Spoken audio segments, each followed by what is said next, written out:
하나님 말씀 시편 23편 2절 말씀입니다. 시편 23편 2절 다 같이 한 목소리로 받들겠습니다. 시작. 그가 나를 푸른 초장에 누이시며 쉴 만한 물가로 인도하시는도다. 아멘. 쉴 만한 물가로 인도하시는도다. 누가요?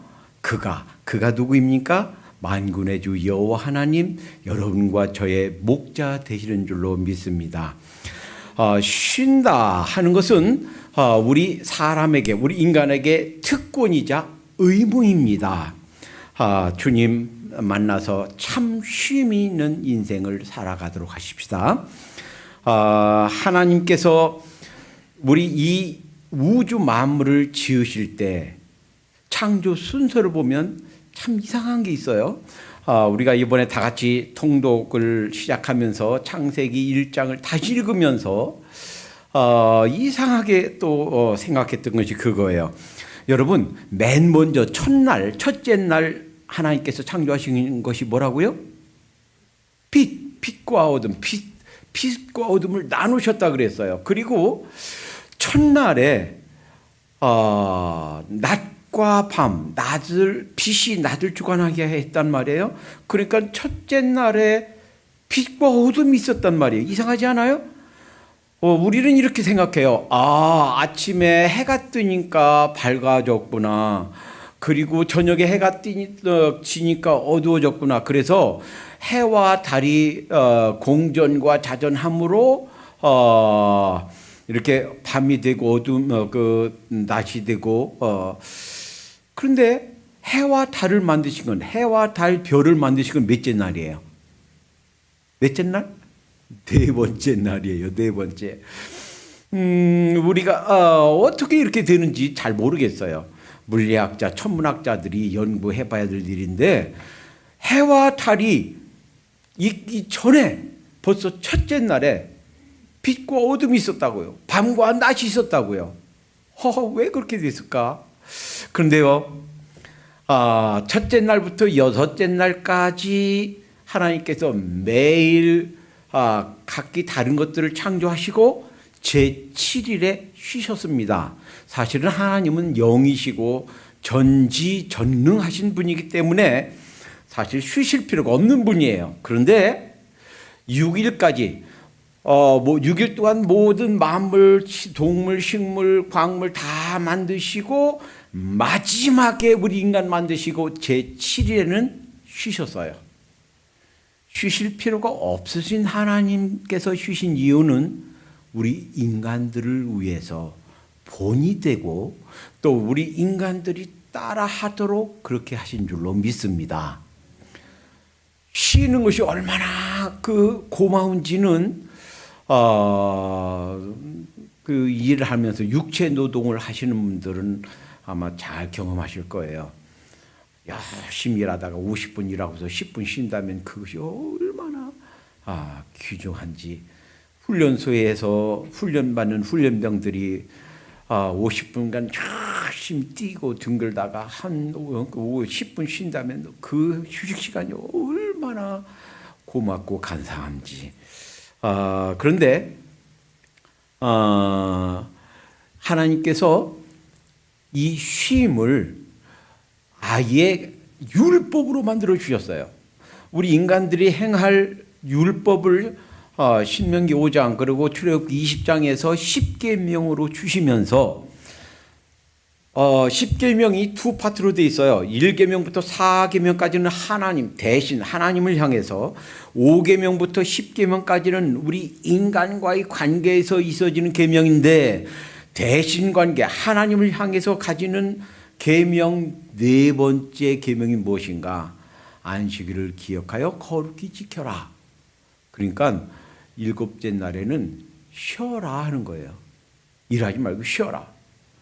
이 쉼, 안식을 아예 계명으로, 우리 의무로 주셨단 말이에요. 그런데 그 계명을 주시면서 그 이유가 출애굽기 20장 11절 이렇게 말씀하십니다. 이는 엿새 동안에 나 여호와가 하늘과 땅과 바다와 그 가운데 모든 것을 만들고 제7일에 쉬었습니다. 그러므로 나 여호와가 안식일을 복되게 하여 그날을 거룩하게 하였느니라. 그러니까 창조하시면서 일곱째 날에 쉬신 것이 바로 우리 인간을 위해서, 우리 사람들, 여러분과 저를 위해서 우리가 하나님 본받아서 그렇게 쉬라고 하셨구나. 왜 밤을 주셨는가? 밤에는 좀 일하지 말고 쉬라고. 일 중독이 있는 분들은 일 안 하면 죄책감, 길티를 느껴요.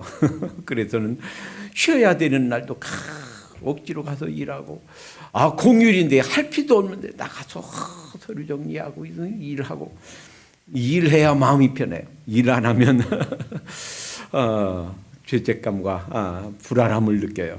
그런데 하나님께서 원하시는 것은 쉬는 것이다. 쉬는 것은요, 그 쉼은 그냥 노는 게 아니에요. 쉬는 것은 회복되는 것이고 재창조하는 것인 줄로 믿습니다. 우리의 약해진 장기, 우리의 약해진 육체, 우리의 고뇌진 정신, 우리의 영혼이 다시 치유되고 회복되는 것이 쉼이다 하는 거예요. 얼마 전 참 우리가 안타까운 소식을 봤습니다. 같은 교단인데 바로 옆에 있는 새생명 침례교회 우리 문명길 목사님, 참 안타까운 사실을 생생하게 보았지요.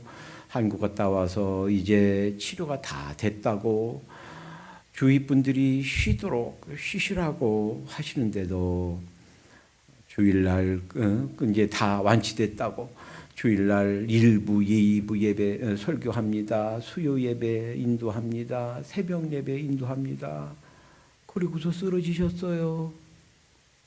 그리고서는 병원에 실려간 채로 무의식 상태로 회복되지 못하고 그대로 주님 품으로 가셨습니다. 그 다음 목사님, 유영익 목사님이 사임하면서 문명길 목사님이 쓰시던 이제 노트라든지 자료들 이런 것들 저에게 물려줘서 제가 지금 보관하면서 짐 정리하면서 문명길 목사님이 그 노트 한 거 세미나 가서 하던 거 이렇게 넘겨보면서 참 안타깝구나. 쉴 때 쉬셨더라면 그렇게 일찍 하시지 않았을 텐데 큰 교회 그 장만해놓고 그렇게 열심히 복음을 위해서 애쓰시던 분인데 쉴 때 쉬지 못해서 일찍 하셨구나. 안타까운 마음을 금할 길이 없습니다. 바로 우리 이웃교회 아틀란티스 제일 큰 교회 연합장로교회 정혜수 목사님, 캄보디아에서 선교 갔다 오다가 비행기에서 쓰러지셔서 그대로 병원 가서 의식을 깨달지 못하고 그 다음날 새벽에 그대로 주님 품에 가셨습니다. 쉴 때 좀 쉬었더라면, 물론 그렇게 열심히 한 거 참 귀합니다. 그러나 쉴 때 쉬었더라면 그렇게 일찍 하시지는 않았을 텐데 안타깝기 그지없습니다. 쉬는 것은 낭비하는 게 아니에요. 쉬는 것은 하나님께서 우리를 치유하시고 우리를 회복시킬 수 있는 기회를 하나님께 드리는 거예요. 하나님께 다시 우리를 치유하고 회복하고 우리에게 재창조할 수 있는 기회를 못 드리니까 우리가 갈 때보다 더 일찍 때가 아직 이르지 않았는데 일찍 주님 품에 가는 그런 안타까운 일들이 생기곤 한다 하는 거예요. 하나님은 어떤 분이신가? 하나님은 우리에게 안식을 주시는 분, 쉼을 주시는 분, 참된 쉼을 허락하신 분이 우리 목자 되신 여호와 하나님이신 줄 믿습니다. 예수님이 세상에 계실 때 뭐라고 그랬나요? 마태복음 11장 28절 29절에 수고하고 무거운 짐진 자들아. 사실은 우리 인간들은 다 수고하고 무거운 짐진 자들이에요. 내가 짐지기에 곤비할 정도로 수고하고 무거운 짐을 지고 살고 있습니다. 그런 우리들을 향해서 말씀하십니다. 수고하고 무거운 짐진 자들아 다 내게로 오라. 내가 너희를 쉬게 하리라. 이것이 주님의 부르심이에요. 우리를 향한 초청이에요. 내게로 와라. 내게 와야만이 참된 삶, 참된 인생에 쉼이 있다. 내가 너를 쉬게 하겠다. 난 마음이 온유하고 겸손하니 나의 멍에를 메고 내게 배우라. 그리하면 너희 마음이 쉼을 얻으리니 이는 내 멍에는 쉽고 내 짐은 가벼움이라 하시니라. 여러분, 왜 쉼이 없습니까? 그것은 바로 욕심 때문이에요. 죄 때문이에요. 염려 때문입니다. 영국 사람들은 셰익스피어에 대해서 굉장한 자부심이 있습니다. 셰익스피어와 인도하고 바꾸지 않겠다. 인도가 어떤 나라입니까? 지금 중국의 통계 조사가 잘못돼서 그렇대요. 실제적인 인구는 인도가 더 많을 수 있다는 거예요. 그러니까 전 세계에서 가장 많은 인구를 가진 나라가 중국과 인도예요. 중국과 인도가 얼마 전까지 막 전쟁할 뻔했죠. 그런데 그 큰 인도 대단한 나라입니다. 땅도 크고 인구도 많습니다. 그 인도하고도 바꾸지 않겠다는 것이 셰익스피어예요. 그런데 셰익스피어가 처음 1603년에 햄릿을 발표할 때 그때는 소설이 아니에요. 어떤 분은 그 셰익스피어의 소설이라고 하는데 그때는 인류의 소설이란 장르가 없었습니다. 그러면 셰익스피어는 뭔가요? 그때는 셰익스피어 작품들은 드라마라고 불러요. 그런데 이 셰익스피어가 지은 4대 비극이 있습니다. 그리고 이 셰익스피어 작품들은 그 모티브가 즉 주제와 소재가 성경과 그리스 로마 신화에 근거하고 있어요. 그래서 시대가 바뀌어도 어느 시대 어느 문화이든 공존하는 우리 인간의 아주 깊은 내면에 있는 것들을 다루고 있어요. 그래서 이 셰익스피어에 나오는 작품들 한 장면들은 바로 어느 문화든 어느 시대이든 바로 우리의 모습들을 대변해주고 있다 하는 거예요. 4대 비극 중에 하나 맥베스라는 작품이 있습니다. 맥베스는 원래 장군이었어요. 작품 속에서 장군이었는데 전쟁하고 돌아오는데 당시 왕은 덩컨 왕이었습니다. 영국은요 네 나라가 합쳐진 것이 영국이에요. 밑에 잉글랜드, 그 북쪽에 스코틀랜드, 옆쪽에 웨일스 그리고 아일랜드 따로 독립했죠. 그 중에 일부 북쪽에 북아일랜드 네 나라가 합쳐져서 유나이티드 킹덤, 그것이 영국이에요. 그러니까 네 나라가 합쳐진 것이 영국이에요. 그 중에서 스코틀랜드에서 있었던 일입니다. 맥베스 장군이 전쟁하고 승리하고 돌아오는데 이를테면 점쟁이 여자 노파 3명이 당신은 왕이 될 사람이요 라고 예언하는 거예요. 이 얘기를 그냥 혼자만 듣고 흘려버렸으면 괜찮은데 집에 와서 그 아내에게 얘기합니다. 레디 맥베스. 그러니까 맥베스의 아내가 딱 듣는 순간 뭐가 욕심이 생긴 거예요. 욕망이 생긴 거예요. 그러고서 부축집니다. 여보, 그냥 가만히 있으면 어떡해? 당신이 왕이 된다면서 왕이 되셔야지요. 그리고선 덩컨 왕을 초대해서 잔치를 베푼 후에 잠들어 있을 때 살해합니다. 그리고서 맥베스가 왕이 됩니다. 절대 권력을 쥐어요. 아무 일이 없을 것 같아요. 그러나 죄가 그들을 추적합니다. 모든 것은 다 감출 수 있어도 하나님 앞에 이 죄는 감출 수가 없어요. 이 죄가 드디어 이 맥베스 왕과 레이디 맥베스 그 부인 왕비를 추적하기 시작합니다. 그리고 고민하기 시작합니다. 그 죄 때문에 그 마음의 번민과 불안과 초조와 말할 수 없는 고통을 겪게 됩니다. 그 레이디 맥베스가 뭐라고 그러나요? 나중엔 몽병이 걸려서 그렇게 외칩니다. 아라비아의 모든 화려한 향수를 가지고도 이 피 묻은 손 하나 씻을 수 없단 말인가?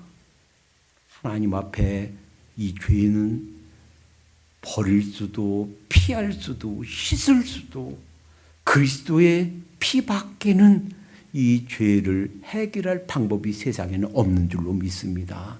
결국은 이 레이디 맥베스가 자살하고 맙니다. 그리고 덩컨 왕의 아들 도망쳤던 그 아들이 군대 끌고 와서 결국은 맥베스는 패배하고 처참하게 죽고 비극으로 끝나고 맙니다. 이 죄 그리고 욕망 이것이 해결되지 않는 한 우리 인간에게는 참 쉼이 없다. 아무리 많은 돈을 가지고 아무리 많은 권세를 가지고 아무리 이 세상에서 가질 것을 다 가진 것처럼 산다 할지라도 참 쉼이 없는 것이 인간의 모습이다 하는 것이 이 작품 맥베스에서 보여주는 것입니다. 이 맥베스와 다윗의 차이점은 그거예요. 이 맥베스는 그 욕심을 야망을 이루기 위해서 덩컨 왕을 죽이고 왕위를 찬탈했지만 다윗은 기다린 거예요. 하나님께서 어쩌면 그런 기회를 주셨을지도 모릅니다. 사울 왕을 죽일 수 있는 기회, 절호의 찬스가 있었어요. 2번이나. 그러나 무력으로, 칼로, 힘으로 왕위를 빼앗지 않습니다. 하나님의 때를 기다리고 기다립니다. 다윗이 위대한 점이 그거예요.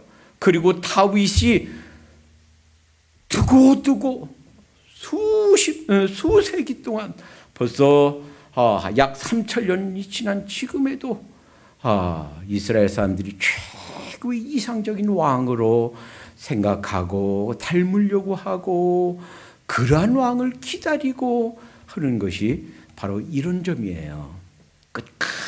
끝까지 욕심을 부리지 않습니다. 끝까지 참고 인내하고 하나님의 때를 기다립니다.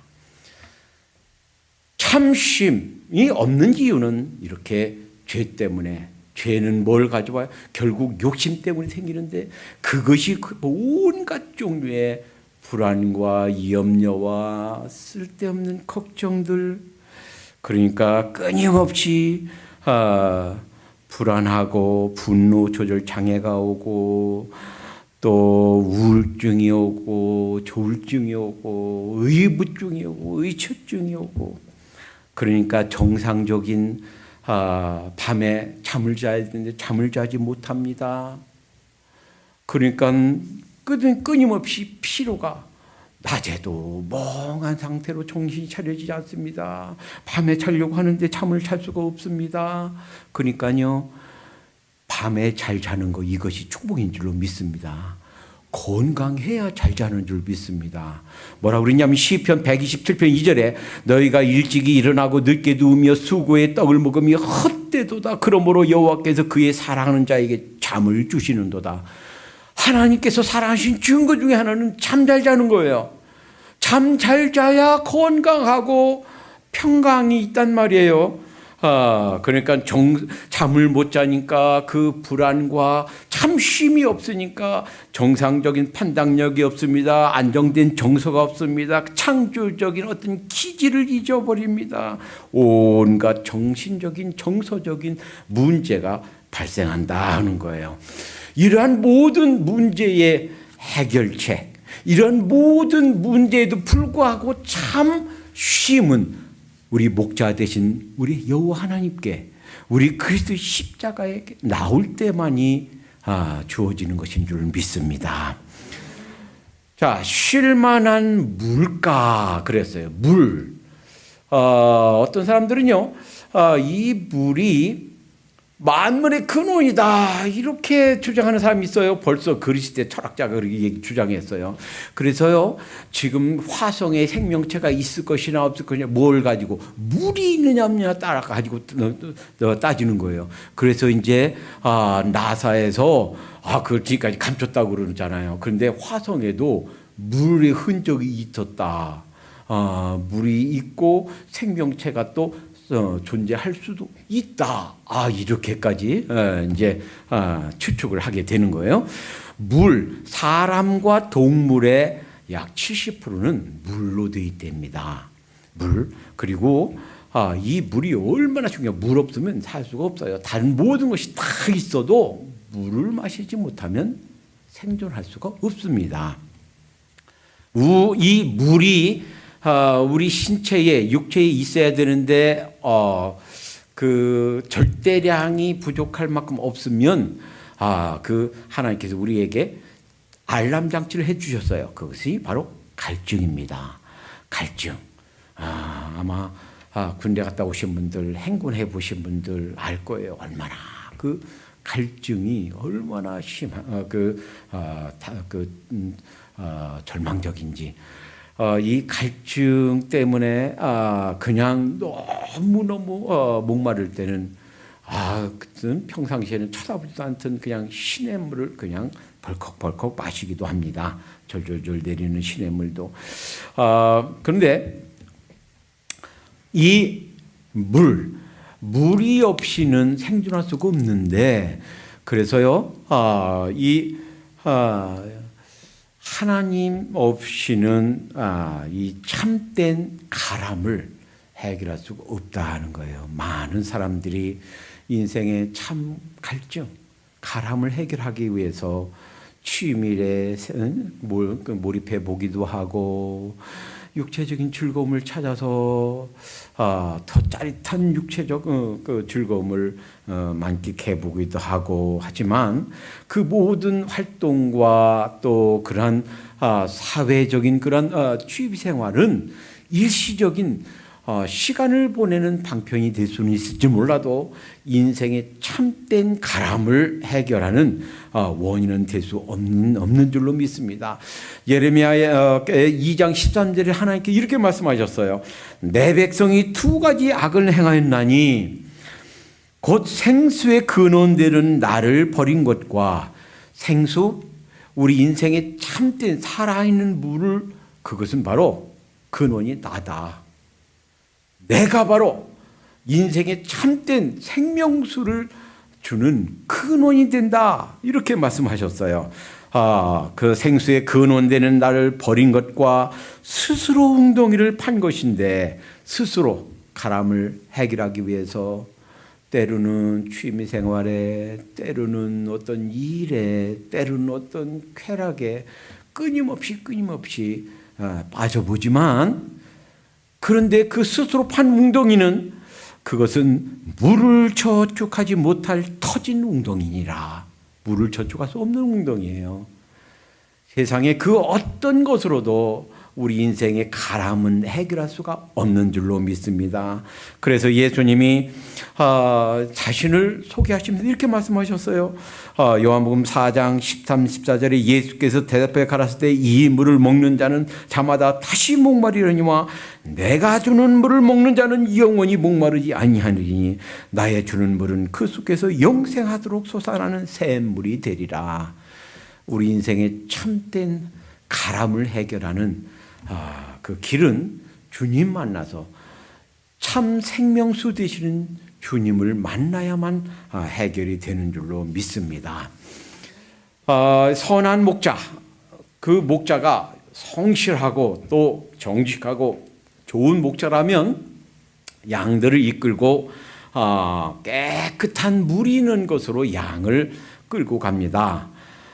그 양이 먹을 수 있는 그 물이 있는 곳은 덤불도 미리 목자가 다 제거했어요. 그리고 거기에 나오는 어떤 독사나 이런 뱀들을 미리 가서 처단하고 다 제거했어요. 그래서는 덤불도 없고 거기에 위험한 뱀 같은 짐승도 없고 안전한 곳으로 인도합니다. 그런데요, 어떤 때는 고집센 암양과 그 암양 새끼들은요, 그 조금 더 가면 그 깨끗한 물이 있는데 거기 가다가 그냥 흙탕물, 고여있는 흙탕물을 마시려고 한다는 거예요. 그 흙탕물은 그 양들이 막 밟아서 막 흙탕물이 있어서 더러운 그런 물입니다. 거기에는 온갖 그 기생충과 그 기생충의 유충들이 들어있는 그런 오염된 물입니다. 그리고 거기에는 아메바가 있다는 거예요. 그리고 그 물을 마시면, 그리고 그 아메바가 한번 몸에 들어오면 그 양이 죽을 때까지 평생 그 몸에 기생하면서 그 양을 괴롭힌답니다. 그러면 이 목자는 얘들아 얼른 가자. 지금 여기가 아니야. 그것은 마실 물이 아니야. 조금만 가면 거기 맑은 물, 시냇물이 있어. 그래도 이 어미 양과 그 어미에 딸린 새끼들이 자꾸 거기에 그 더러운 물을 먹으려고 한다는 거예요. 가끔은 이렇게 생각할 수 있습니다. 좀 어때요? 젊었을 때 세상 재미 좀 보면 어떻습니까? 그 세상에서 잠시 조금 죄를 짓다가 나중에 죽을 때쯤 예수님 믿으면 되지요. 교회 나가면 되지요. 마치 무엇과도 같은가? 맑은 시냇물이 있는데 거기까지 갈 것 없이 그냥 고여있는 썩은 물, 유충이 있고 온갖 기생충과 아메바가 득실거리는 그 물을 먹겠다는 것과 똑같다라는 거예요. 이 세상에 있는 세상이 주는 즐거움, 세상이 주는 쾌락, 세상이 주는 모든 것들은 결국 그것으로 만족할 수가 없고 그것 때문에 더 큰 문제가 생기고 그것 때문에 까지 온갖 염려와 문제들이 발생하기 때문에 주님께서 인도해 주시는 맑은 시냇물로 가야 될 줄로 믿습니다. 필립 켈러 목사님은 본인이 직접 그 양들을 치면서 이런 관찰을 했어요. 이 양들이 먹을 물, 그들이 이 생수를 섭취하는 방법이 무엇인가 살펴보면서 세 가지를 발견했습니다. 그러니까 주님께서 이 다윗의 고백을 통해서 하나님은 우리에게 참 힘을 주시는 분, 그리고 그 힘을 위해서, 참된 힘을 위해서 물가가 있는, 생명수 물가가 있는 쉬는 곳을 우리를 인도하시는 분, 그 생명수를 공급하시는 분. 그런데 우리가 어떻게 그 생명수, 깨끗하고 안전한 그러한 물을 먹을 수가 있는가, 얻을 수가 있는가? 첫 번째는 아침마다 초롱초롱 풀잎에 맺혀 있는 이슬이랍니다. 아침에 일찍 일어나면 그 새벽에 맺혀 있는 그 물은, 새벽 이슬은 굉장히 많은 물을 머금고 있답니다. 저도 새벽에 아침 일어나서 6시에 출발해서 오다 보면요, 제일 부지런한 게 소떼예요. 그 컴컴해서 헤드라이트 켜고 오는데 벌써 소떼들은 다 나와서 다 풀 먹고 있어요. 그들이 먹는 이유는 그 풀을 먹는 동시에 그 풀에 있는 이슬을 먹는답니다. 그 이슬은요, 무공해요. 어떤 약초도 어떤 나쁜 요소도 없는 공중에 있는 그 수증기가 맺혀 있는 완전 무공해 아주 깨끗한 물이랍니다. 어떤 때는요, 다른 물을 안 먹어도 아침에 있는 그 풀과 함께 그 이슬만 먹어도 약 3개월 동안은 이 양이 생존할 수 있답니다. 그러니까 상당히 많은 양의 물을 먹는 거예요. 자, 이것을 우리 삶에 어떻게 적용할 수 있을까? 이 생명수 되시는 예수 그리스도, 말씀 되시는, 기록된 말씀 되시는 예수 그리스도, 그리고 살아있는 예수 그리스도, 그분을 만나는 것, 새벽마다 아침마다 일찍이 일어나서 우리가 성경을 들으며 성경을 읽죠. 이것이 바로 양들이 새벽마다 먹는 그 푸른 이슬과도 같은 줄로 믿습니다. 이제 우리가 이제 100일 통독을 시작했어요. 이제 아무리 좀 피곤해도 아침 6시쯤엔 일어나십시다. 일어나셔서 보니까 성경 듣는 것은 40분, 한 30분에서 40분 정도면 다 들어요. 얼마나 좋은지 모르겠어요. 벌써 수없이 많은 말씀인데 들으면서 읽으면서 또 새로운 것을 발견합니다. 또 다른 주님의 음성을 듣습니다. 그냥 추마간산처럼 막 지나가는 거, 말 타고 막 달리는 것 같지만 그곳에서 주시는 잔잔한 주님의 음성이 있습니다. 주님의 위로가 있습니다. 새벽 이슬 같은 그 그 수분을, 이 말씀을 놓치지 말도록 하십시다. 이제 2번 지났어요. 이제 내일은 3번째인데 빼먹지 말고 하십시다. 2번째가 있잖아요. 2번째 방법이 있대요. 2번째 방법은 이거래요. 이 사막지대에는 우물을 판답니다. 그런데 거기는 그 사막지대 그 우물은 모래가 굳어서 된 돌층을 그 깊숙이 흐르는 물을 찾아서 평소에 이 양들을 돌보던 목자는 틈나는 대로 그 양들이 좀 쉬는 대로 가서 직접 손으로 판답니다. 딱딱하게 그 모래가 굳어서 된 돌이에요. 그걸 파고 파면 비스듬히 파고 들어가서 이제 비스듬히 깊숙이 파고 들어가면 동굴처럼 돼 있는데 결국은 그 물줄기를 만나고 그 물줄기는 1년 내내 아무리 그 위에는 사막이어서 그 가물어도 물이 흐른답니다. 그러면 이 목자는 이 양들을 위해서 양들을 끌고 가서 그 우물 곁에 세워놓고 그 힘들여서 깊은 곳에 있는 물을 길어다가 붓고 해서 그 양들이 다 충분하게 먹을 수 있는 그 물을 길어다가 준답니다. 주님께서 우리에게 참 생명수를 주시기 위해서 깊은 곳에 가셔서 그 노고를 아끼지 않으셨어요. 십자가에서 고난당하시고 피를 흘리시고 돌아가심으로 여러분과 저를 위해서 희생제물로 자신을 하나님 앞에 드리심으로 깊은 곳에 들어가서 우물을 생수를 건져 올리신 줄로 믿습니다. 이 우물, 우리가 생명수를 얻을 수 있는 목자가 그 깊은 우물 속에서 건져 올리는 이 생명수를 우리 삶에서 어떻게 적용할 수 있을까? 아마도 이렇게 적용할 수 있을 거예요. 우리가 이제 성경을 듣고 있습니다. 그런데 어떤 부분은 어떤 토픽에 대해서, 어떤 말씀에 대해서 주님께서 주시는 어떤 말씀이 있어요.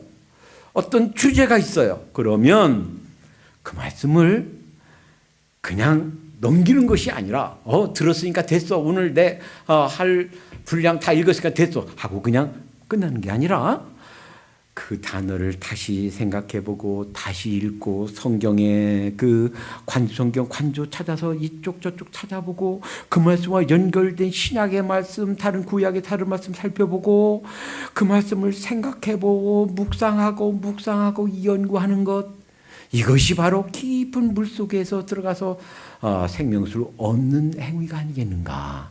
그래서 말씀을 듣고 읽는 것에서 그치지 말고 필요하면 연구하십시다.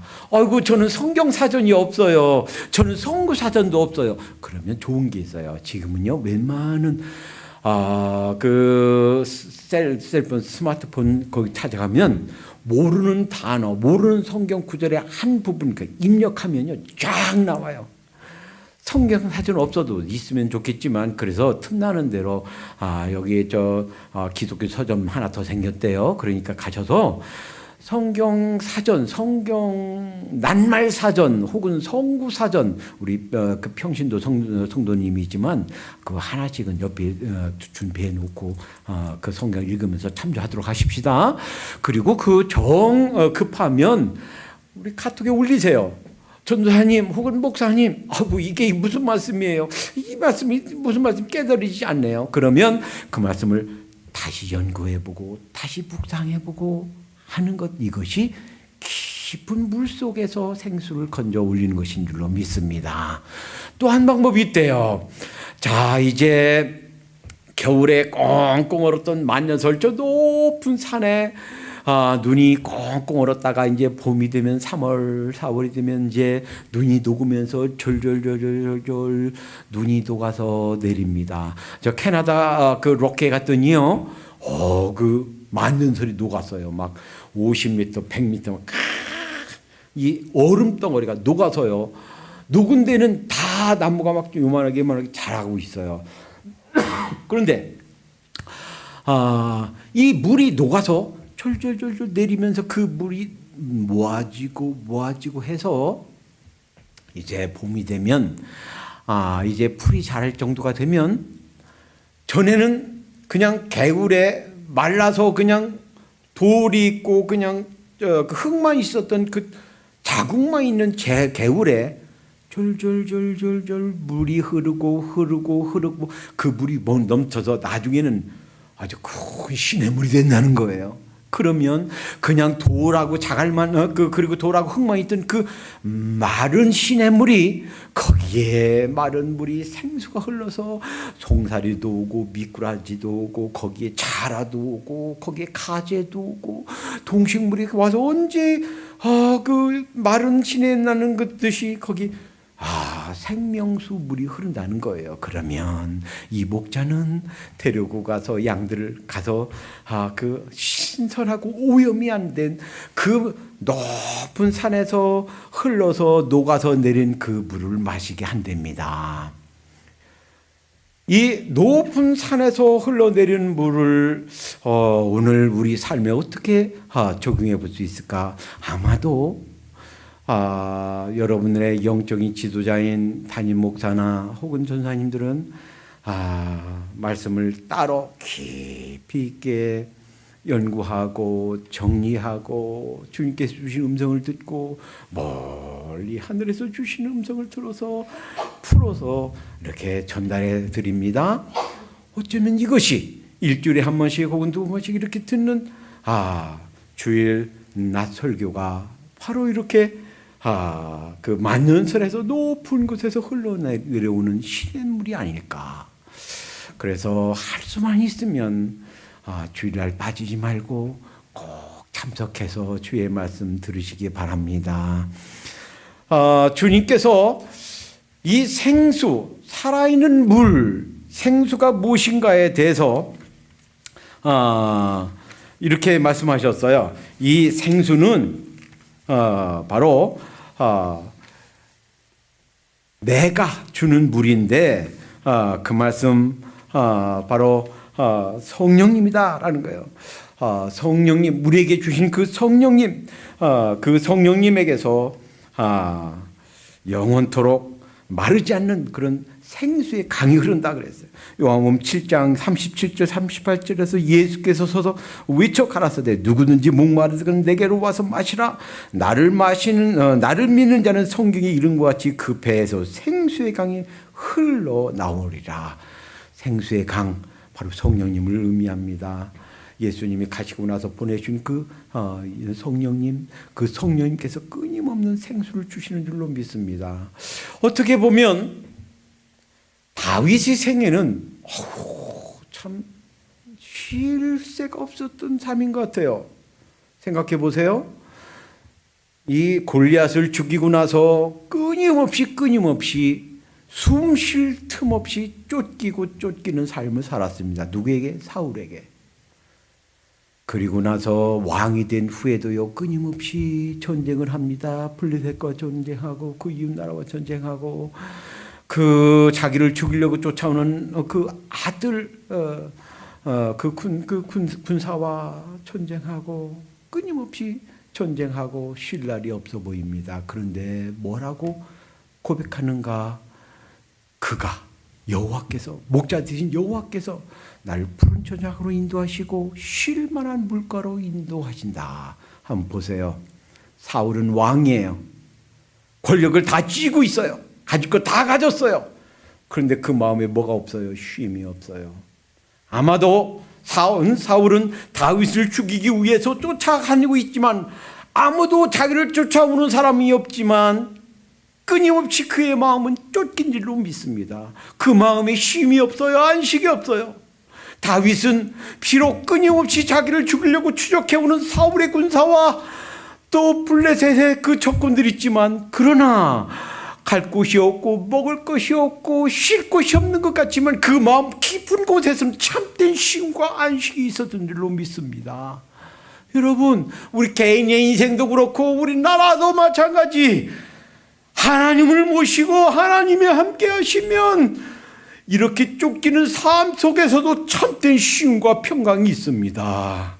하나님이 없는 인생, 하나님이 없는 그런 단체 국가는 다른 것 다 가졌어도 참 쉼이 없어요. 참된 평강이 없어요.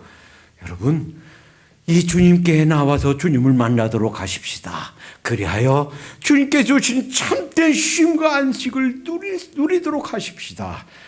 날마다 새벽마다 내려주시는 신선한 이슬 같은 하나님 말씀을 매일매일 먹으십시다. 이 말씀 속에서 깊이 들어가 그 뜻이 무엇인지, 그 말씀이 왜 어떤 뜻인지, 왜 그런 말씀을 주셨는지, 그 말씀과 나와 어떤 관계가 있는지 끊임없이 주의 음성을 들어가도록 하십시다. 아무리 바쁘고 힘들어도 어떤 미국 대통령은 대통령이 되어서도 다른 주에 있다가도 자기 교회, 본교회 예배 드리려고 비행기 타고 매주 왔다고 그러잖아요. 수만 있으면 무슨 일이 있어도 주의를 빠지지 말고 하나님께서 높은 곳에서 흘려내 보내주시는 신선한 이 말씀을 놓치지 말도록 하십시다. 기도하겠습니다. 사랑의 하나님, 감사합니다. 하나님, 아무도 쫓아오는 사람이 없어도 사울에게는 참 평강과 쉼이 없었던 줄로 믿습니다. 그의 인생은 마지막 죽는 순간까지 끊임없이 쫓기는 삶이었을 것입니다. 그러나 쫓기는 중에서도 쉴 날이 없는 가운데서도 다윗의 영혼과 다윗의 그 마음속에는 참 쉼과 안식을 허락하신 줄로 믿습니다. 주님 안에 참 안식과 쉼이 있는 줄 믿사오니 주님을 만나게 하시고 그리하여 우리 인생의 참 쉼을 누리며 살게 해 주시옵소서. 쉬어야 할 때 쉴 수 있는 지혜와 결단을 허락해 주시옵소서. 쉼을 통하여 하나님께서 우리를 치유하고 회복시킬 수 있는 기회를 하나님께 드리며 살게 해 주시옵소서. 날마다 새벽 이슬 같은 새벽에 내려주시는 주의 음성을 외면하지 않게 하시고 깊이 있게 깊은 물속에서 건져내는 그 물처럼 하나님의 말씀에 깊이 들어가서 묵상하고 연구함으로 새롭게 해주시는 그 신선한 하나님의 신선한 음성을 들음으로 우리 인생의 참된 쉼이 농도를 더해갈 수 있도록 인도해 주시옵소서. 하나님, 사랑하는 우리 성도님들, 정말 어떤 다급한 일이 있어도 이 주일날만큼은 꼭 빠지지 않을 수 있도록 주님께서 지켜주시옵소서. 예수님의 이름으로 감사하며 기도합니다. 아멘. 부르신 곳에